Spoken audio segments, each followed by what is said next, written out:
Halo, assalamualaikum, selamat pagi, selamat siang, dan selamat malam rakyat Indonesia. Pada kali ini kita akan membahas sebuah judul tim pemburu koruptor harus diaktifkan kembali demi sebuah keadilan. Melihat kondisi lembaga penegak hukum sekarang ini yang tidak terlalu agresif mengejar buronan koruptor, kami kira sudah saatnya mereka dibantu oleh tim pemburu koruptor TPK dalam menjalankan tugasnya. Kita berharap nantinya TPK ini tidak hanya mengejar buruan dari pihak KPK, tapi juga dari kejaksaan dan kepolisian. Paling tidak dari sisi KPK, sampai saat ini ada 7 tersangka yang masuk daftar pencarian orang DPO, yaitu Samintan, Izil Azhar, Syamsul Nur Salim, Ici Syamsul Nur Salim, Surya Darmadi, Kirana Kotama, dan Harun Masiku. Padahal kasus mereka itu sudah cukup lama bergulir. Ini perlu menyelesaikan secepatnya agar tidak menyandera keadilan negeri ini. Tidak perlu rasanya terjadi penolakan seperti apa yang dilakukan KPK. Alasan takut menjadi tumpang tindih antara pekerjaan TPK dengan rutinitas KPK sehari-hari, saya kira tidak tepat. Semua tinggal dibuat sistem koordinasi yang pas saja.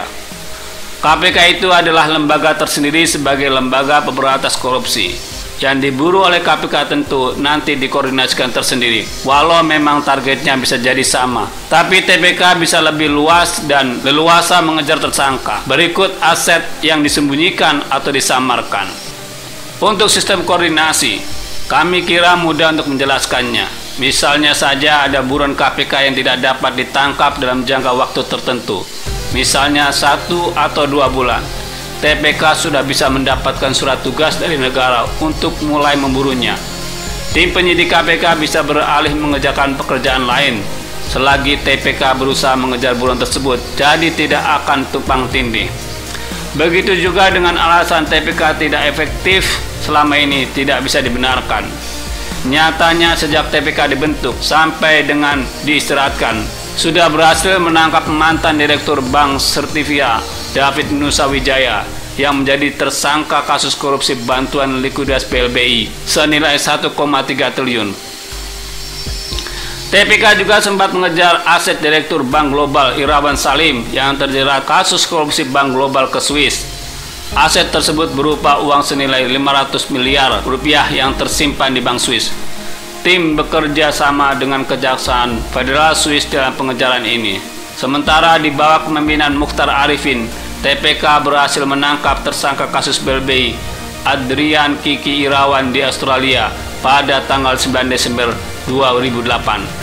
Penangkapan dilakukan di Perth dengan bantuan kepolisian setempat. Adrian adalah mantan bos PT Bank Surya yang terbukti menyalurkan kredit ke beberapa perusahaan fiktif. Akibat perbuatan Adrian, negara dirugikan 1,9 triliun. Begitu juga bila dibawa ke alasan anggaran, saya kira tidak ada yang perlu dipermasalahkan. Dengan anggota yang tidak terlalu banyak seperti tim penyidik kepolisian, kejaksaan atau KPK, saya kira keberadaan TPK akan sepadan dengan hasil tangkapannya.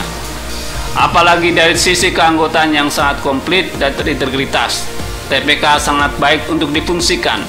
Nantinya TPK akan beranggotakan orang-orang Kemenkumham, Polri, Kejaksaan Agung, Kementerian Luar Negeri, Kemendagri, dan Pusat Pelaporan Analisis dan Transaksi Keuangan (PPATK). Mewakili banyak pihak tapi tidak beranggotakan banyak orang. Ini tentu akan sangat ramah anggaran sekali, namun dengan hasil yang diharapkan semaksimal mungkin.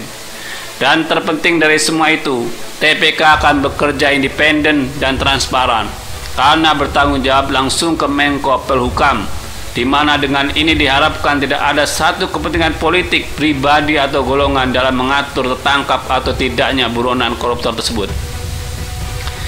Ini justru menjadi kesan yang tidak baik selama ini dalam kinerja KPK atau penegak hukum lainnya. Ada yang mencurigai mereka punya kepentingan tersendiri, sehingga Harun Masiku misalnya sampai sekarang tidak tertangkap juga. Padahal jelas posisinya sempat terdeteksi, bahkan dia bebas keluar masuk Indonesia tanpa ada yang sanggup menangkapnya atau minimal menemukannya. Kondisi seperti inilah tidak hanya akan menyandera KPK dan penegak hukum itu sendiri dengan dugaan ada kepentingan tertentu, mungkin politik atau lainnya, juga akan menyandera rasa keadilan negeri ini.